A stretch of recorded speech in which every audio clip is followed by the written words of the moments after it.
All right, we should be starting up live now.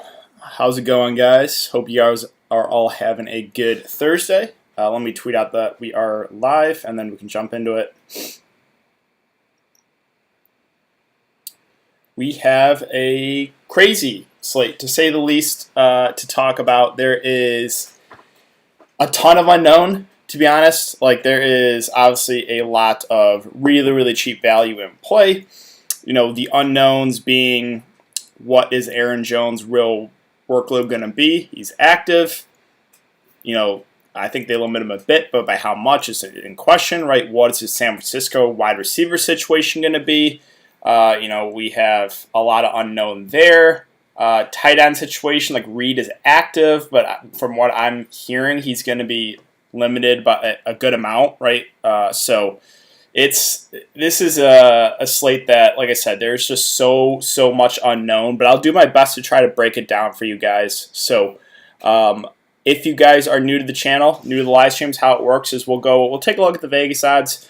We'll take a look at snap counts, which honestly, don't mean, from the last game at least, aren't huge in this one, just because there's, again, so many guys playing from the practice squad coming up. So and then we'll talk about player-by-player breakdown, kind of talk cash, GPP plays. So let's start with taking a look at the Vegas numbers. Not a whole lot has changed. I think it was 49 when I made the video. Over-under, it's 48.5. The Packers are 7-point favorites. So let's take a look briefly, real quick, to go over these snap counts. Again, they don't mean a whole lot because a lot of these guys are out. Jamal Williams was the main guy last week. He is out. Tyler Ervin is going to play in this one. Again, how much work does he get? They also have Dexter Williams, and then Aaron Jones is going to be the lead back, but we don't know, by how much work is Jones really going to get. So that's kind of it for the running back situation. Wide receiver situation, Devontae Adams is going to play majority of the game. He played 95% of the snaps. MBS, even though he has been disappointing, still playing majority of the game. Number 2 receiver at 83% of snaps. The number 3 guy for Green Bay, a little bit, probably Shepard, a little bit of Taylor, a little bit of St. Brown. But honestly, I don't have a whole lot of interest. I think there's better value, to be honest. I'd rather take a shot at one of the mid-price Green Bay running backs. I'd rather take a shot at one of the mid-price San Francisco wide receivers. So I don't really have a whole lot of interest in the number 3 receiver there for Green Bay.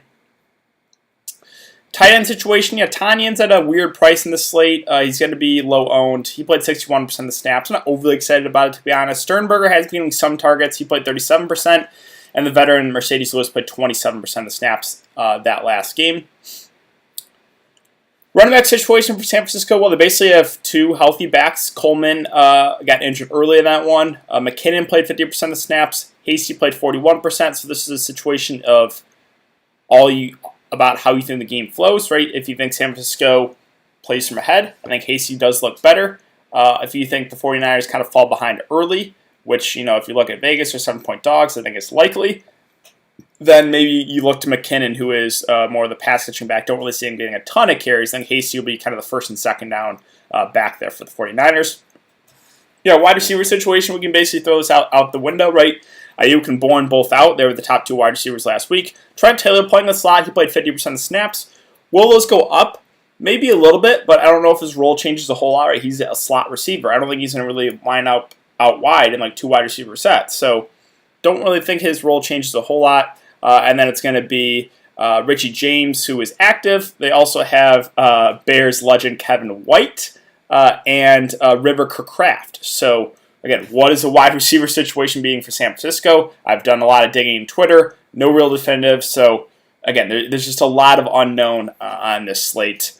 Finally, tight end situation. So when Kittle went down, Dwelly played a majority of the snaps. Now we do have Jordan Reed active, but from what I have seen, it looks like Reed's going to be limited. Now you never know, right? Because it wasn't week 2, they said he was going to be limited. He was limited. I think he played less than 20% of the snaps, but he had 8 targets, 6 catches, something a crazy stat line in that few snaps. So that's kind of it for the player or for the snap count. So let's talk about player by player breakdown now.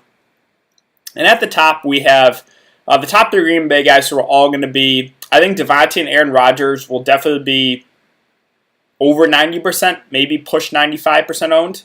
I think Aaron Jones will probably hover in the 60-ish% range, just because there's some Obviously, worry with his workload coming back from injury. But yeah, Davante Adams at the top. He is going to be, like I said, the ultimate chalk. Targets, insane. Just a guy that has enormous upside. I don't even think it's worth it to fade Davante. I think you need something really, strange to happen. You probably, like, if you fade him, you probably need like an injury or something, to be honest. So yeah, Davante Adams is a guy that is going to be super popular, but I don't think I wouldn't fade him tonight. Definitely a cash game play for sure. Same thing with Aaron Rodgers at 11K. Just a really safe play here, and again, it's going to be super popular. And then finally, Aaron Jones is at 9.8. This is one where it's a little bit more up in the air. He's active. There's been, some reports, it's going to be limited a bit. So this one is, I could see fading Aaron Jones, right? I don't think he's a must play. There's obviously, risk in fading him because he is really productive with his touches. But just, what is the workload going to be exactly? Even so, though, he never was like a true workhorse back for this team. Like, it was about a 60-40, 70-30 split with him and Jamal Williams. So, will he get less than that? I don't know. Maybe he gets like 50% of snaps. Even so, like, he can definitely pay off his salary in that limited workload. So, for cash games, I think it's pretty simple, really. I think you do this for cash, and I think you do this. So, yeah, you mess around with the captain spot, but I think you play these four guys. They're all going to be super popular. Last guy I'll talk about here is Nick Mullins, quarterback for the 49ers. He came in garbage time, looked good against Seattle. He's actually been, pretty decent in the games that he has played.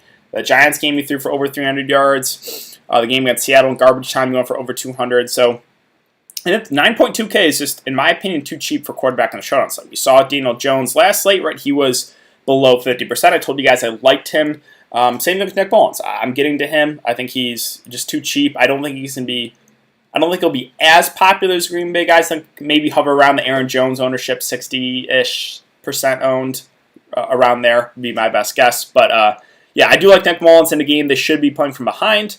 I don't think he's going to be super chalk. Obviously, he will be popular, but again, cash games. I think it's simple. Obviously, those four guys, and then you kind of mix and match the value. Again, there's a lot of unknown with the value. We'll get to them, but yeah. That's not a contrarian take. Those four guys are all going to be popular, but that's how I would start my cash game lineup. And then we just have a bunch of guys on IR and COVID, right? Kittle out. Williams out. Ayuk out. McKinnon's at 8K. I don't think he's going to be super popular tonight. The reports are Hasty is expected to get, a good amount of the work, but I still think it's going to be McKinnon in the third down role, and if they do fall behind a couple scores, I think the game script probably does look better for McKinnon. So at 8K, he's just a contrarian play right now for me. Did have a touchdown last week. Did only have 3 carries in the ground. I don't think he's seen a ton of carries. He's going to get more of a guy that's going to be targeted as a receiver. I think there's an outside, maybe a small chance that they even line him up in the slot a decent amount just because they're so thin at wide receiver. But yeah, McKinnon at this price is more of a contrarian play. Now, for me, I still think I prefer him to Hasty. I know some people have been getting on to Hasty. I don't hate the play at 7-2, but anything's possible, but I don't really see a way that San Francisco is playing from ahead most of this game. I don't. So, he had 12 carries, 29 yards. I think he does get a majority of the carries in the ground. And again, it's all about how you think the game flows. If you think the 49ers have a better chance, or if you think they are playing from ahead, then you're going to want to have more consideration here for Hasty. The way that I'm attacking it for single entry, I think the 49ers do fall behind early in this one. So I'm not going to get to Hasty, but I'm not going to talk you off him if you want to go with it, right? It's just, you got to take stands on these slates. I'm taking a stand that the 49ers fall behind early and kind of have to air it out. But if you think the other way around, then Hasty is probably a guy you're going to want to look to. And then again, a lot of other guys still on injury IR. Yeah, Tanyan at 6'4", I think is more of a contrarian play. Did have 7 targets. It's just a weird price range, right? This mid-tier is going to be contrarian, that being the 2 San Francisco running backs, that being Tanyan. I think some other guys this mid-range, like Reed, I think will be a little bit lower owned. I don't think Dwelly will get a ton of ownership. It's going to be a chalk build. This is going to be the build that, I would say a lot of people have. I think Davante Adams is going to be probably the chalkiest captain play with Rodgers, Jones, Nick Mullins. $1,400 remaining. Then you get your 2 value plays, whichever ones you feel most comfortable, right? That's going to be, in my opinion, the most popular build on the slate. So the mid-range it is going to be a lower owned. I don't think a ton of these guys will pick up super high ownership. Yeah, Tanyan, I think he's more of a contrarian play for me. Not overly excited about it. Played 61% of the snaps, and they do have Sternberger too, and Mercedes Lewis will fill in here and there as well. Let's see. Yeah, so Jordan Reed. It's a tricky one here because I really want to play Jordan Reed, but it's looking like he's not going to play a ton, but you never know, right? Those reports could be wrong. From what I retweeted, it was an article, a San Francisco beat writer article, San Francisco beat writer. He said that Reed likely will be at a pitch count similar to the one he had in Week 1 against Arizona, where he played 10 snaps and had 2 catches for 12 yards. So that obviously worries me. Now, I don't think Reed's out of play because that's not a lot that's going to happen, right? And he's shown that game against the Jets, like I said, I think he only played 20% of the snaps. He had 7 catches on 8 targets, 2 touchdowns. So clearly when he's out there, he's going to be targeted. So if I knew Reed was going to play a majority of the game, I would lock him in. Like just easiest play of at that price. But with the kind of uncertainty of the snaps and him being limited, it makes him a little bit riskier. I still think viable, but obviously risk involved. The Packers D at 5.2, and not as expensive as Tampa Bay defense, but I think for single entry you can't go there. Like I'm not going there. Again, I'm single entry on the showdown slates. If you're mass multi-entering, yeah, you can consider the Packers defense, obviously, because the 49ers basically have everyone out on the offensive side. So, but yeah, I'm probably not going to get there for single entry. Dwelly intrigues me here at 4.8. He's a guy that I think does play a majority of the game here at tight end. I think San Francisco, will even use some 2 tight end sets with him and Reed.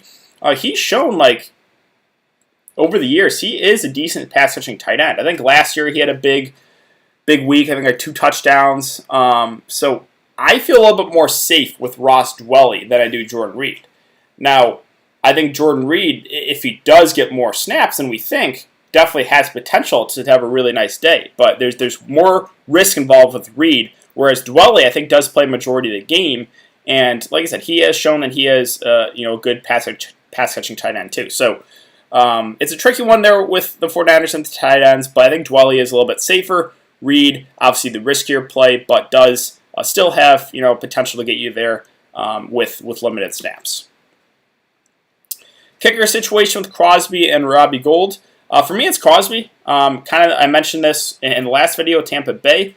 I think it was Suckup right there, kicker. Liked him more. I just feel more comfortable with a team that is more heavily favored. So if you're going to make me pick for the kickers, it's going to be Crosby. Both are viable here.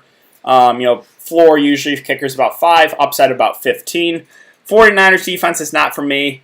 Sure, there's always a chance they can pay off their salary, but they really need like a pick 6 or something like that to do it. MBS at 3.4, I think he's a perfectly fine play. Ownership on him, I don't think it's going to be crazy, but because of the recent play rate, only 1 catch in the last couple of games, but he's still playing a majority of the game. And he still has Aaron Rodgers as his quarterback. So, yes, I think Marquez Valdes-Scantling is certainly viable. Early in the year, he had some decent games, right? 4 catches, 96 yards, and a touchdown. 3 catches, 64 yards. 4 catches, 40. So this guy's still, he still has potential. And at this price point, I think it looks pretty good. So, yeah, I have interest in MVS, number 2 receiver for Green Bay. Sternberger at 1.8, more of a contrarian play, did have 4 targets, but I feel a little bit better with some of the other value. St. Brown, kind of the same thing. Check at 1K, was their fullback. He will at times get a carry or 2 that they'll target him. He does have 2 targets in each of the last 3 games, but I feel a little bit more comfortable with the 49ers wide receivers. Taylor, Shepard, St. Brown, all fill in for the number 3 receiver role for Green Bay, but no one's going to play a ton. And I feel a little bit more comfortable with the taking a shot at one of the San Francisco receivers. So now let's get to these guys. Trent Taylor at 400, I think will be the most popular. He's going to play out of the slot. I don't know if his role changes a whole lot here. The game against Seattle, he did play 50%. I don't think he's going to line up out wide a ton. But yeah, he'll be the most popular, obviously in play. Definitely have interest there in Taylor. Let's talk about the other San Francisco wide receivers. So Richie James is questionable, but looks like he's going to be good to go for this one.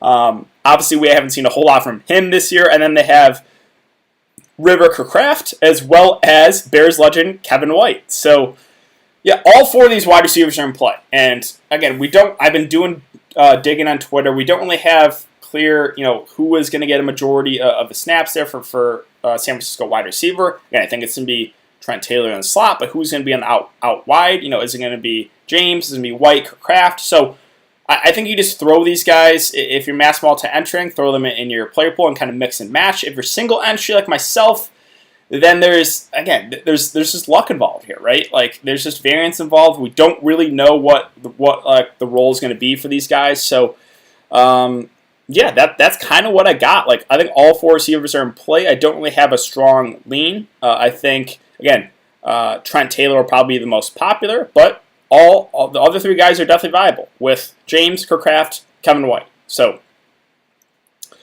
is there anyone else to really... Oh, I do want to mention the Green Bay running backs here, so let's talk about them. That being Dexter Williams and Tyler Ervin. Where is Ervin? Let's go to him. He should be the number 2 running back here for Green Bay. He's played a decent amount this year, but mostly a wide receiver. So, at $200, again, obviously, he doesn't need a whole lot to pay off his salary. If you think they limit Jones more than, if you think they're not going to give Jones a ton of work, then I think Ervin becomes more playable, right? If Aaron Jones is out, then Ervin and Dexter Williams are going to be two of the top plays of this slate. Both Jones playing does make them a little bit riskier.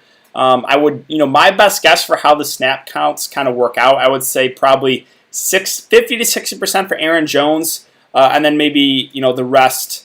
Kind of split between Ervin and Dexter Williams. I think Ervin does get a little bit more work through the air, whereas Dexter Williams probably maybe gets a couple touches on the ground. Let's go to Dexter Williams now. So, yeah, that's kind of how I think it's going to play out.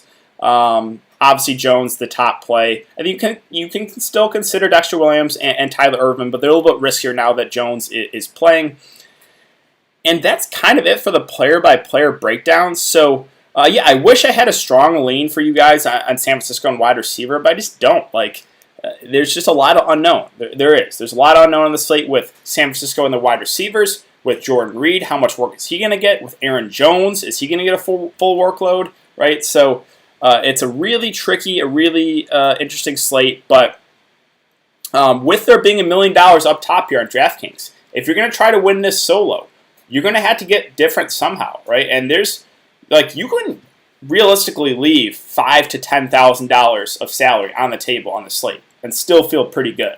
So, yeah, you can. There's definitely ways to get different. I think there's a decent chance probably whoever does win the Million Maker tonight, it could be solo, just because there's so many viable plays at the flat min price, and a lot of just a lot of really cheap plays in play on this one. And we know there's going to be a ton of ownership at top, right? The top 4 guys with Devontae, Aaron Rodgers, Jones, and Mullins. If you are playing GPPs, I don't necessarily think you have to play all 4, right? You can fade one, try to get different, try to differentiate yourself.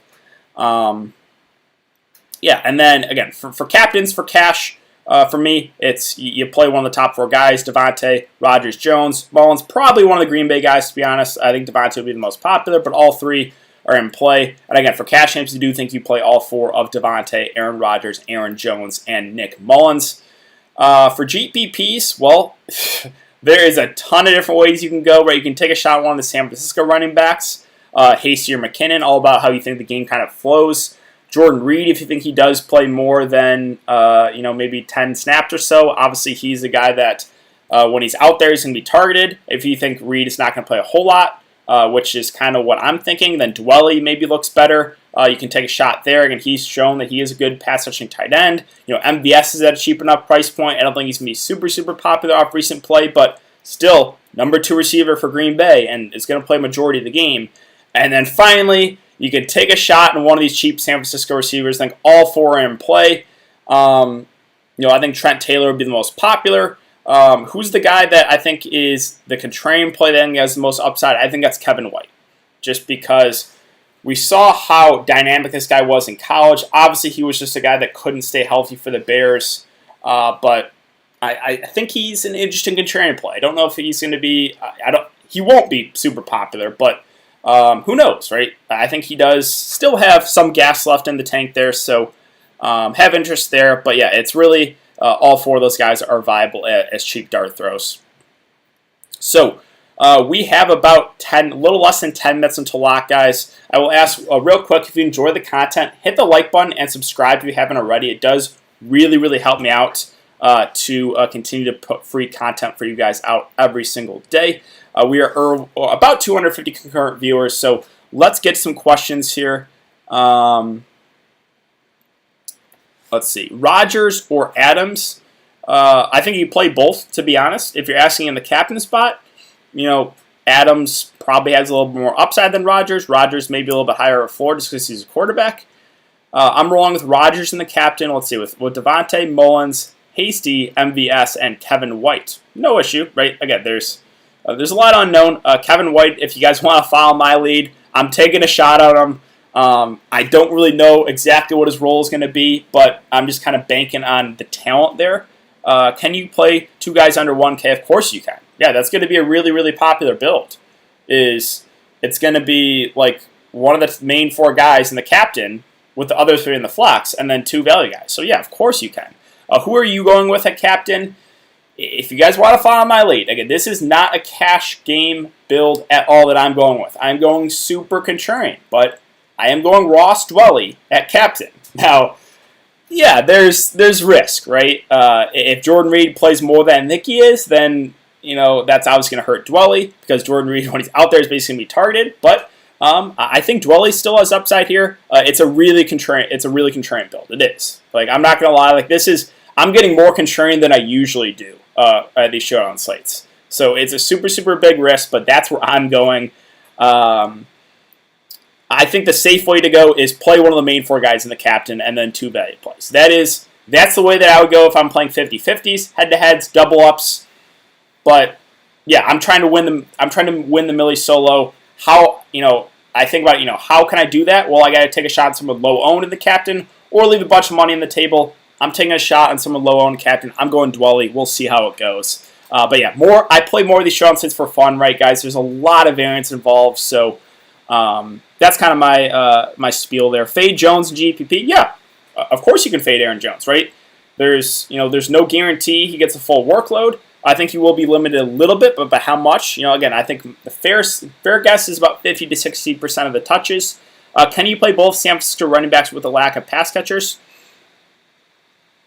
I probably wouldn't play them both. Now, anything's possible, right? Like, they could be in the optimal lineup, both of them, but I don't think I would do that. Love the content, DK. How do you feel about this lineup for cash?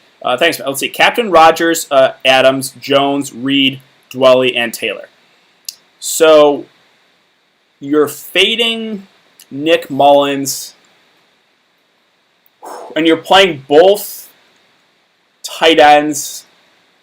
I don't think I would do that. I think, again, this is just for cash teams. I think you do either Devontae captain or like one of those top Green Bay guys at captain, probably Devontae or Rodgers. So I think you do this for cash teams.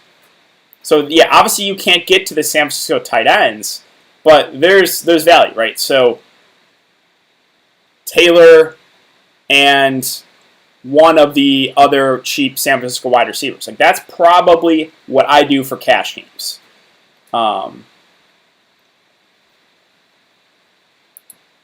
Play a kicker or a San Francisco wide receiver. Well, the kicker is probably a little bit safer just because there's unknown with the San Francisco wide receivers. But I do think a wide receiver in San Francisco does have more upside, just about getting the right one, right? So who is your biggest fade? I don't know if I have a big fade. I guess Hasty. I think he's going to be popular.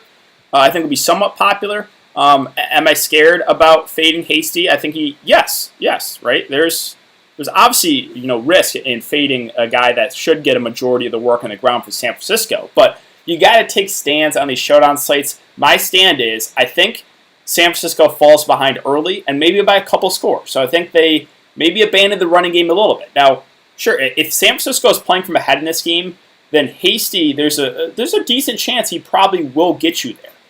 Let's see. Packers D. Yes, the Packers D are in play. Am I getting to them for my one lineup? I'm not. But San Francisco is playing with all backups. So, yes, you can consider them. They are a little pricey. Hasty is my captain. He will smash. Yeah, a lot of people do like Hasty, right? I've seen a lot of positive things about Hasty, and I don't think he's a bad play. But, again, I have one lineup, and I'm trying to get different, and I think the 49ers fall behind early. That's the stand I'm taking. So, are you fading Aaron Jones, DK? I'm not. I'm playing Aaron Jones. How did you do Monday with Gallman and captain? I did really well. I finished in the top 5% in the GPPs. It was Gallman captain with both quarterbacks, Mike Evans, Golden Tate, and Fournette. So all of them were really, really solid. Let's see. White or Taylor? So I think Taylor is the safer option just because he's actually played snaps for San Francisco wide receiver this year. White is the guy that there's just unknown. He did have a lot of talent in college, right? At West Virginia. He was a really good wide receiver. Struggled with injuries. I think Taylor's the safe guy, but don't rule out White. Close your eyes and pick. It kind of feels like that in the slate, right? Like, I wish I had a stronger take at wide receiver, but I really think for San Francisco, you consider all four guys. You consider Taylor, you consider Richie James, you consider White, and you consider Kraft. Right? I think all four are in play in the slate. James or White? Richie James or Kevin White? For me, I'm taking a shot on Kevin White. Now, I'm just kind of banking on the talent there. We'll see. I don't know, how many snaps he's actually going to get. Showdowns are a crapshoot. Yeah, there's a lot of luck involved. A lot of luck. How does this look, DK? Captain Hasty, utility Adams, Rogers, Jones, Dwelly, and Taylor. Right, so what you're building with there is you're fading Mullins. You're playing Hasty in the captain. So, I don't hate it. If you think the 49ers are playing from ahead, that's a lineup that I could see getting you there, right? Because if they do play from ahead, I think they're going to rely on the ground game. And Hasty will be a guy that I think does get a majority of the carries. Taylor or James? For me, it's Trent Taylor. Do you like Richie James and MVS over Taylor and Dwelly for GPP? Give me Taylor and Dwelly there. Do you like Captain Adams, Flex, Rogers, Mullins, Hasty, Taylor, and James and GPP? I don't have an issue with that. I don't. But I told you guys where I'm going. But Hasty is a guy that, again, I think he does get a majority of the carries for San Francisco. James or White, anybody? For me, it's White. On my latest, is Mullins a must play? He is not a must play. I like the price though at 9-2. I don't think he's going to be. He won't be as popular as Green Bay guys, right? I think 60-ish% owned, maybe a little bit more, just because there's so many min-price guys in play on the slate. So no, he's not a must play. But I think he does look like one of the safer plays on the board. It's him, Rogers, Devontae Adams that are clearly the safest. Obviously, Jones, there's a little bit of risk with his workload, but how do you feel about Captain Adams, Rogers, McKinnon, Jones, Taylor, and White? Well, I think it's a little bit contrarian, right? McKinnon is a little pricey, but if you think, like I said, 49ers fall behind, I think McKinnon is probably the back to go to rather than Hasty. Dwelly or Reed, again, that's a tricky one.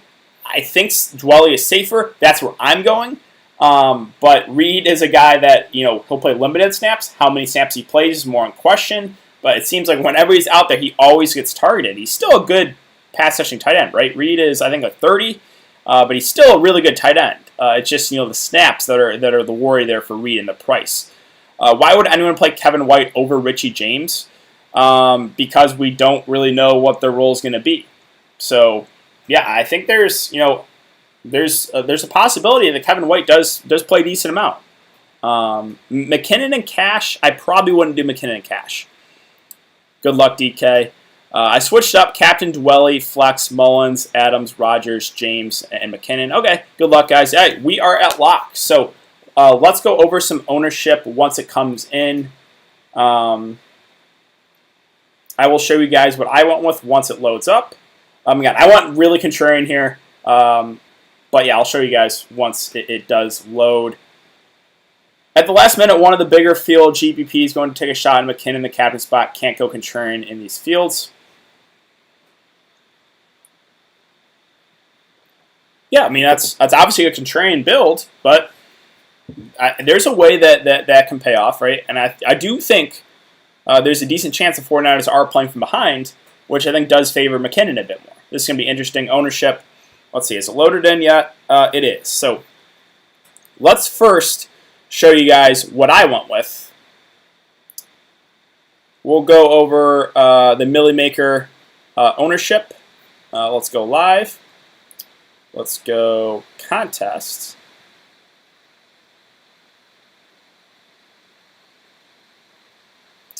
Let's go to the Millie Maker.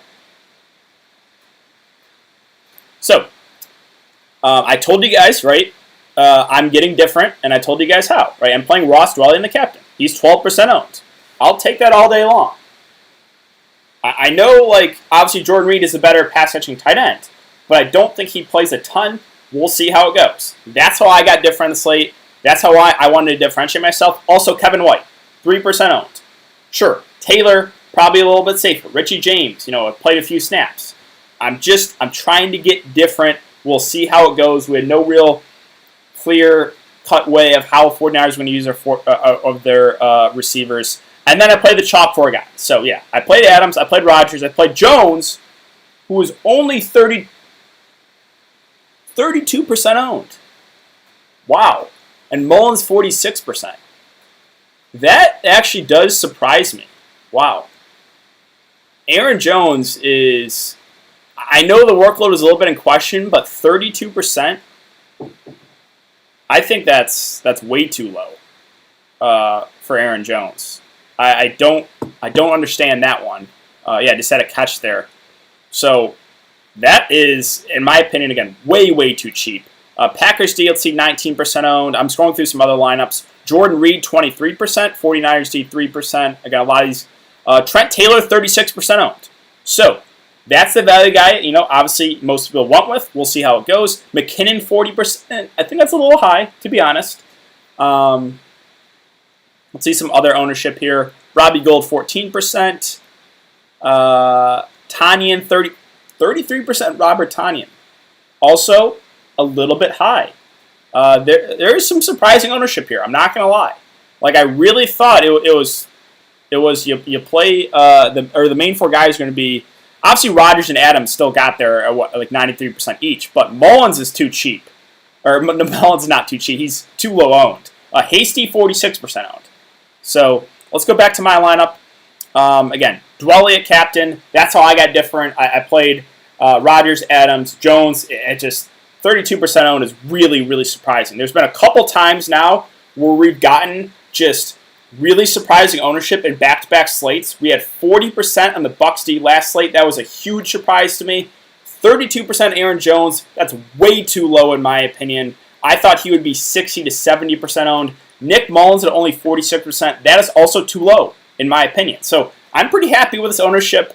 We'll see how it goes. That's my lineup. Jones will be limited. Yeah, I mean, he was never a workhorse for Green Bay, right? That's the thing. He was playing 60 to 70% of the snaps in normal situations. So how much more limited is he going to be? Doesn't look very limited out there. We'll see how it goes. We'll see. But it's too cheap in my opinion, or too low owned. I thought he would be a lot more popular. All right, guys, I'm going to head out here. I'm going to watch this game. Good luck tonight. Hope you guys enjoy. Hope you guys win good money, and we'll see how it goes. So thanks again, guys. I will have, if you guys are interested in final look video for Week 9's main slate, I'll have that up probably tomorrow. Be on the lookout for that. But thanks again, guys, and I will see you all later.